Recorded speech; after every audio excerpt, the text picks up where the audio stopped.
Fala galera, sejam muito bem-vindos a mais um vídeo do canal. No vídeo de hoje a gente vai falar a respeito do caso da Émilie Saget.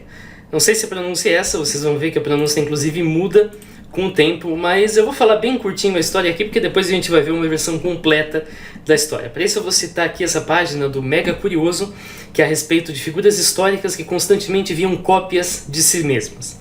Entre elas a gente tem 10 casos aqui, o 10º caso é o caso da Émilie Saget.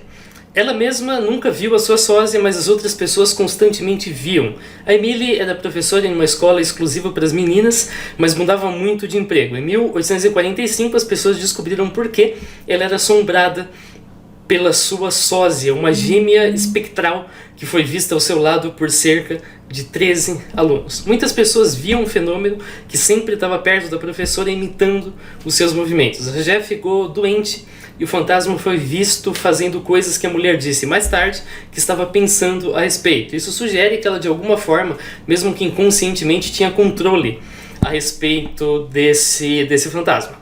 A sósia aventurou-se além das imediações de Saget. No início, ela apareceu em uma sala de aula cheia de alunos, sentada na cadeira da professora, enquanto a mulher estava lá fora, trabalhando no jardim. As pessoas que ousaram se aproximar descobriram que podiam atravessar a sósia, essa sósia fantasmagórica, mas que tinha como se fosse uma textura de um tecido grosso. Então você atravessa, mas o material oferece certa resistência.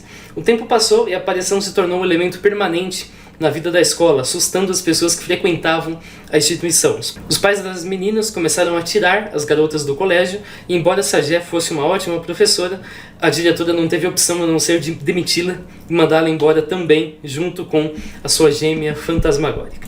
No vídeo de hoje, então, a gente vai falar a respeito deste caso aqui. Esse é um vídeo a respeito da Émilie Saget, e não sobre outros casos de pessoas com doppelgangers ou fantasmagóricos, ou pessoas de carne e osso, e assim por diante. A gente, claro, vai tirar conclusões a respeito desse caso, mas é a mesma história que eu falei para vocês lá no vídeo da Olivia Mabel. Essa história, as conclusões a respeito desse caso não servem para ser generalizadas. No caso da Olivia Mabel, o tema eram as tulpas. A gente concluiu que Olivia Mabel é uma história de ficção e tudo mais, porém isso não diz nada sobre as tulpas específico. É a mesma coisa aqui. A gente está falando de um caso, mas a gente não está falando sobre todos os casos de doppelganger, sobre todos os casos de bilocação e assim por diante. Então, lembrando a mesma analogia que eu fiz naquele vídeo, a gente tem Velozes e Furiosos, que é uma história de ficção, e essa história de ficção usa carros, que é um elemento do mundo real. O fato de Velozes e Furiosos ser uma história de ficção não prova que carros é um elemento inexistente, um elemento de fantasia. Do mesmo jeito a gente tem Star Wars. Star Wars também é uma história de ficção, Star Wars tem um sabre de luz que também é um elemento da ficção, que também é um elemento da fantasia. Então ambas as coisas são logicamente possíveis, portanto, mais uma vez, esse vídeo é a respeito desse caso em particular. Então a primeira coisa que você se pergunta a respeito do assunto é: quando exatamente a história surgiu? A primeira fonte é esse livro aqui, Footfalls on the Boundary of Another World. Seria algo como Quedas na Fronteira com Outro Mundo. Esse livro foi escrito em 1860 por um cara chamado Robert Dale Owen. Esse livro tem várias edições, isso é um detalhe importante. A primeira edição está nesse link aqui do arquivo da internet, eu já baixei, fica mais fácil, e traz um artigo com esse título: como que uma professora da Livônia lost her situation. Aqui seria, a tradução direta seria perdeu sua situação, mas isso é uma expressão que eu imagino que não tem uma tradução propriamente direta.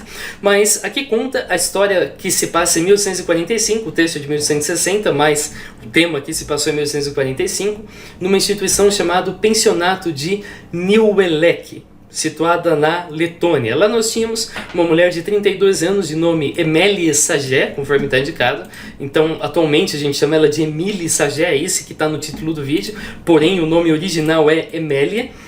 Ela era da cidade de Dijon, na França, e ela ministrava aulas para 42 moças da nobreza da Letônia que viviam nesse pensionato. Entre elas a Julie. Quem é Julie? Julie é a pessoa que traz essa história para o Owen. Ela também é a segunda filha do barão de Gudenstub, que a Julie, tinha 13 anos naquela época. A história então traz esse primeiro trechinho que eu já falei para vocês, e aí dá aqui uma breve descrição da professora. Dito que ela era loira, tinha uma boa compleição, tinha olhos azul claro, era ligeiramente acima da altura média, era esbelta, ela não tinha nenhuma propensão a ficar nervosa, impaciente. É dito que a saúde, isso é um detalhe importante, a saúde dela era normalmente boa. Durante o ano e meio que ela esteve lá no pensionato de New Welleck, ela ficou apenas 1 ou 2 vezes levemente indisposta. Então ela não ficava doente, isso geralmente não acontecia. Ela era inteligente, bem-sucedida e os diretores estavam perfeitamente satisfeitos com a sua conduta, exceto por um pequeno detalhe que acabou se tornando bastante importante. Então, algumas semanas depois da chegada da Sagé, entre as alunas começaram a circular alguns relatos de que elas viam a professora em 2 locais ao mesmo tempo. Então, uma aluna dizia que via a professora na sala, a outra falava, não, eu vi ela no corredor, é impossível você ter visto ela na sala. E no começo as pessoas aceitaram que isso era simplesmente confusão, mas esses relatos acabaram se tornando mais comuns e mais inexplicáveis ao longo do tempo. Tem uma ocasião no qual as alunas estavam assistindo a aula, a Sagé estava escrevendo na lousa, então um clone da Sagé, o doppelganger da Sagé, apareceu do lado e, enquanto a Sagé original escrevia na lousa, com o giz, o sósia dela fazia movimentos no ar, sem nenhum giz. Em outra ocasião, estava tendo uma espécie de encontro social, a Sagé ajudou uma moça chamada Antonie de Wengel, também era uma moça bem importante na época, a fechar o vestido, e Antonie olhou no espelho e viu 2 versões da Sagé lado a lado. Os meses passaram, novos eventos aconteceram, tinha um jantar no qual a segunda versão da professora apareceu imitando os movimentos de segurar os talheres, só que sem nenhum talher. Tem outras situações nas quais o clone aparece em outra pose, então as 2 versões não estavam necessariamente atreladas, elas podiam aparecer fazendo coisas diferentes. A gente tem uma ocasião na qual as 42 garotas estavam numa atividade de costura, elas olharam lá fora e viram a Sagé pegando flores. Ao mesmo tempo, estava outra professora, que não tinha nada a ver, sentada na cadeira. Porém, essa outra professora acabou saindo da sala e aí elas viram o clone da Sagé aparecendo na cadeira. A Sagé continuava do lado de fora, pegando as flores, e ao mesmo tempo esse clone estava na cadeira de balanço. As alunas decidiram tentar encostar nesse clone e aí sim aconteceu o que eu falei para vocês na matéria do Mega Curioso, em que elas foram passar com a mão e sentiram como se estivessem atravessando um tecido, digamos assim, mas conseguiram atravessar a mão pela figura e a figura da professora gradualmente desapareceu. Foi simplesmente isso. Isso continuou ao longo de 1945, pela metade de 46 também. A Sagé nunca foi capaz de ver o duplo, mas ela descobriu que os alunos viam e ela costumou a perceber quando o duplo estava presente porque as pessoas reagiam de forma diferente. As alunas gradualmente começaram a abandonar a escola, os pais tiraram elas do pensionato e o número de alunas começou a decair, de 42 para 12. Então os caras demitiram a Sagé se mostrou bastante decepcionada e confessou que essa não era a primeira vez. Na verdade, essa era a 19ª vez em que ela era demitida pelos mesmos motivos. A Sagé, por um tempo, foi viver na vizinhança com uma cunhada. O problema continuou, os sobrinhos acostumaram a ver 2 tias Sagé. Ela eventualmente se mudou para o interior da Rússia e a Julie, que é quem traz essa história, perdeu totalmente contato com ela. O Owen então afirma no final do próprio texto, aqui eu resumi bastante o texto, se você estiver interessado você pode ler o texto inteirinho nesse link. Ele então afirma que ele obteve essa história da própria Julie. A Julie ficou no internato, então ela poderia ser a melhor testemunha possível. Ele lembra que ele jamais achou um exemplo tão memorável e tão autêntico como esse, e que a instituição de New Welleck ainda existe, ela gradualmente foi se recuperando dos eventos e que você pode obter evidência corroborativa contatando os diretores da instituição e perguntando para eles a esse respeito. Então, nossa, parece um negócio super bem explicado, super comprovado e tudo mais. Beleza. Só que a gente tem um problema. Essa edição que eu falei para vocês é a primeira. A gente tem a segunda edição da mesma obra, que é de 1860 também. É de apenas 6 meses depois da primeira edição. E nessa segunda edição, em todas as outras edições subsequentes, nós não temos a história da Sagé. No lugar aqui a gente tem uma outra história a respeito de 2 irmãs e a gente tem também uma nota de rodapé. A nota de rodapé traz uma informação bastante importante que muda todo o rumo da história que a gente contou até agora. Então, nessa versão, o homem afirma que um amigo de uma das partes envolvidas na história pesquisou sobre o caso e trouxe evidências que invalidavam partes essenciais da dita história. Ao invés do Owen ter obtido o depoimento diretamente da Julie, conforme ele afirma no primeiro texto, na verdade não foi bem assim. Na verdade ele obteve de um terceiro, e esse terceiro deveria ter obtido o depoimento da Julie. Então aqui ele contou uma mentirinha leve, mas assumindo que esse terceiro de fato tinha obtido o depoimento da Julie. Aí ele descobriu que na verdade o terceiro também não tinha obtido o depoimento diretamente da Julie. O terceiro obteve o depoimento de um quarto. Então, na prática, a gente não sabe quem falou com a Julie, se é que alguém falou com a Julie nessa história. Então, a história foi removida do livro porque ela deixou de ter autenticidade. O que autenticidade significa? Significa que ela é verdadeira ou falsa? Não necessariamente. Autenticidade tem mais a ver com você saber se o relato traz uma experiência que foi contada mesmo pelo autor do relato, em oposição ao relato só contar uma lenda urbana totalmente difusa, cuja origem é simplesmente desconhecida. Tá, um exemplo de lenda urbana desse tipo é o Homem de Taurid. Eu fiz um vídeo a respeito do Homem de Taurid, a gente resolveu completamente o negócio, mas até então a história do Homem de Taurid era uma história de origem difusa, de autenticidade difusa. Aonde o negócio surgiu exatamente? A gente não sabe, a gente não tinha uma evidência mais concreta.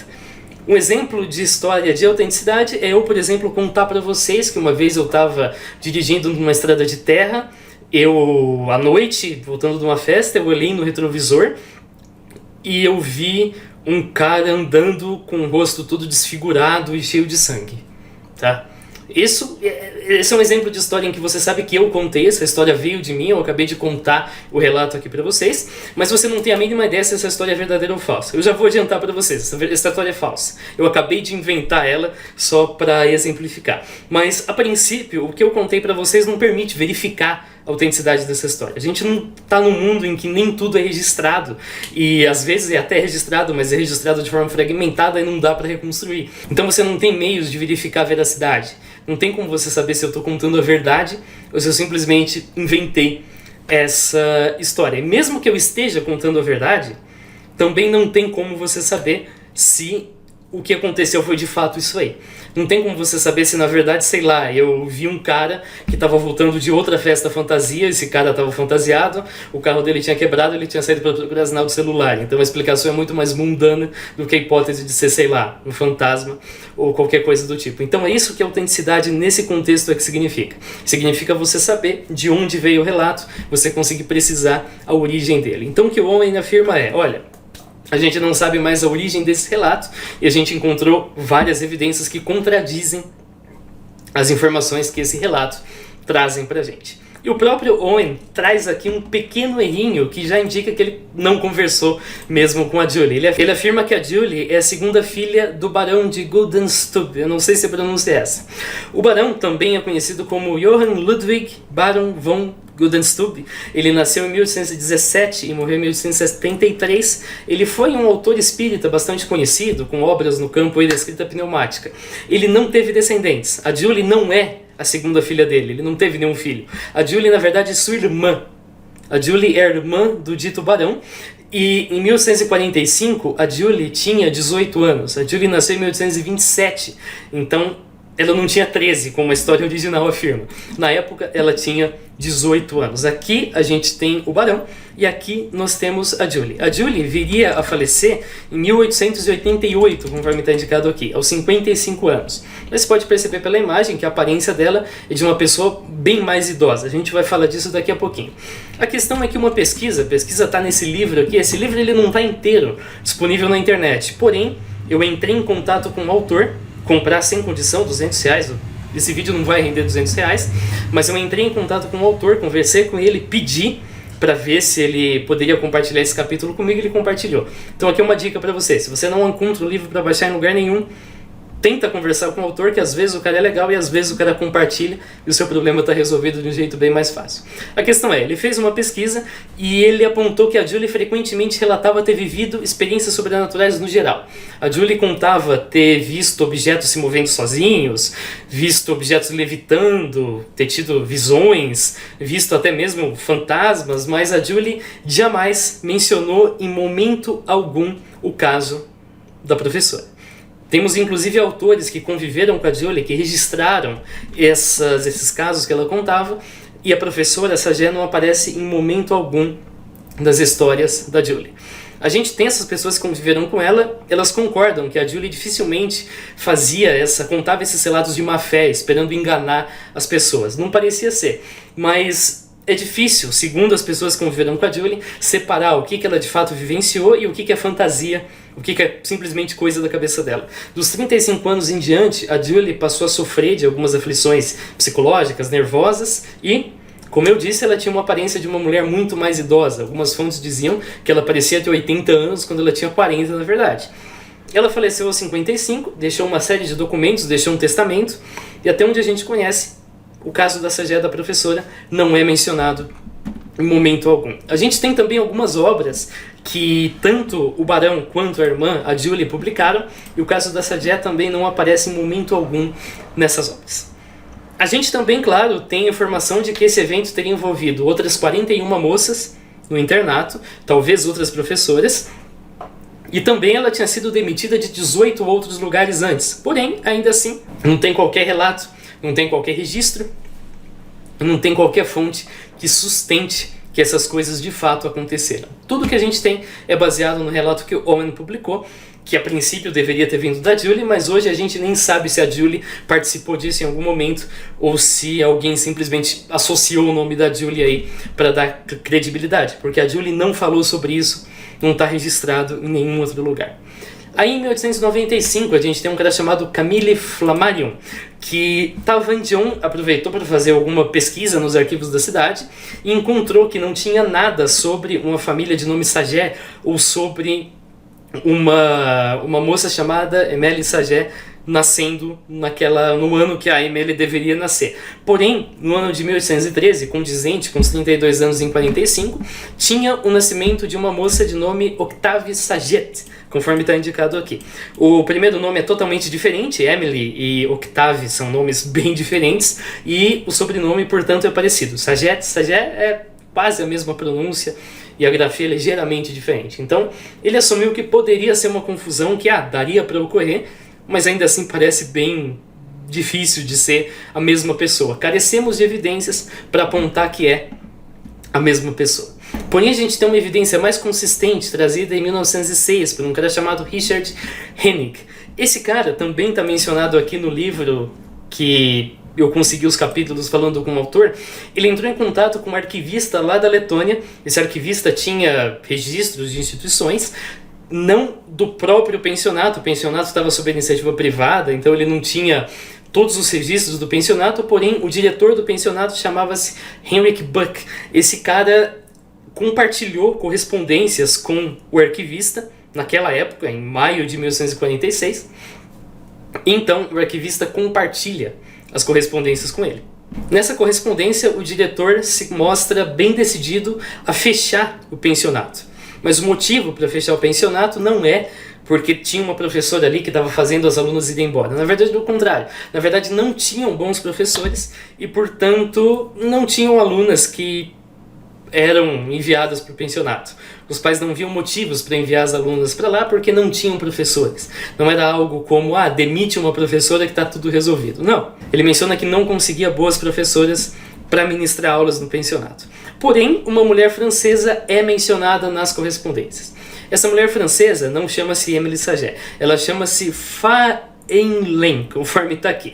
Esse seria um nome alemão, então eu imagino que a pronúncia seja bem diferente. Ela foi indicada para trabalhar no pensionato por alguns amigos que viviam em Montmirail. É dito que a professora Faenlen estava gravemente doente quando, algum tempo depois de chegar no pensionato, ela sofria de alguma condição nervosa. Essa condição fazia com que ela ficasse na cama quase o tempo todo, aos cuidados da esposa do diretor. Isso provocava, abre aspas, fenômenos psicológicos inexplicáveis e miraculosos. Isso é o que está na carta. Isso durou 1 ano e meio desde a sua admissão. A carta é de 1846 e é dito também que desde o ano novo de 46 ela começou a ficar melhor. Então a gente pode imaginar, ok, do ano novo em diante ela passou a se levantar da cama, tudo mais, e melhorou. Porém, ela ficou 1 ano e meio mal. Então isso quer dizer que ela ficou todo o ano de 45 mal e metade de 44 mal. Ela entrou na metade de 44, ficou o ano de 45, essa metade de 44 na cama, e melhorou no começo de 46. Esse é o único documento que a gente tem a respeito do caso, e a gente percebe algumas contradições. Lembra que eu li a história do homem aqui? Eu mencionei para vocês que a Emily tinha boa saúde, que ela ficou no máximo uma vez ligeiramente indisposta? É bem contraditório, porque a professora francesa do internato, na verdade, ela ficou 1 ano e meio na cama. E a Emily, ela supostamente participa de uma série de atividades, ela vai em encontros da sociedade da região ali, então ela ajudou a moça a botar o vestido, ela janta com o pessoal, ela vai no jardim colher flores, ela dá aula e tal. Essa moça não, essa moça ficava na cama e aparentemente ela não conseguia nem se virar sozinha, não é como se ela ficasse na cama, mas pudesse alimentar sozinha, não. A esposa do diretor tinha que cuidar dessa professora quase o tempo todo. Essa professora estava dependente da esposa do diretor quase o tempo todo, ficando melhor só no começo do ano, e portanto ela nunca poderia ter dado tantas aulas assim quanto a Saget supostamente deu. A professora francesa tem um nome, Farlane, conforme está indicado. Esse nome é de origem alemã, então talvez ela não seja nem de Dijon, nem da região onde ela foi recomendada, mas sim ali da Alsácia, da Lorena, aquela região na fronteira, que a gente tem uma grande população alemã. Ela ficou confinada, então, como eu disse, ela não tinha como dar aulas, participar de jantares ou colher flores. Além disso, as cartas da época não mencionam nenhum tipo de episódio de duplicação, nenhum tipo de bilocação, nada que causasse furor no pensionato. Só afirmam que a professora ficava na cama, apresentava fenômenos psicológicos inexplicáveis. Isso provavelmente faz referência a algum tipo de quadro psiquiátrico.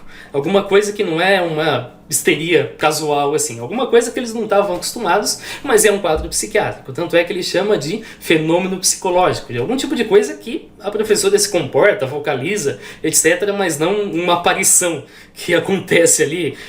Você não chama o ato de uma professora, de aparecer 2 professoras onde só deveria existir uma, de fenômeno psicológico. Você dá outro nome para isso, e esse nome não aparece em nenhuma correspondência. Não tem nada nas correspondências que podem sugerir algum tipo de bilocação, algum tipo de doppelganger, qualquer coisa do gênero. Não.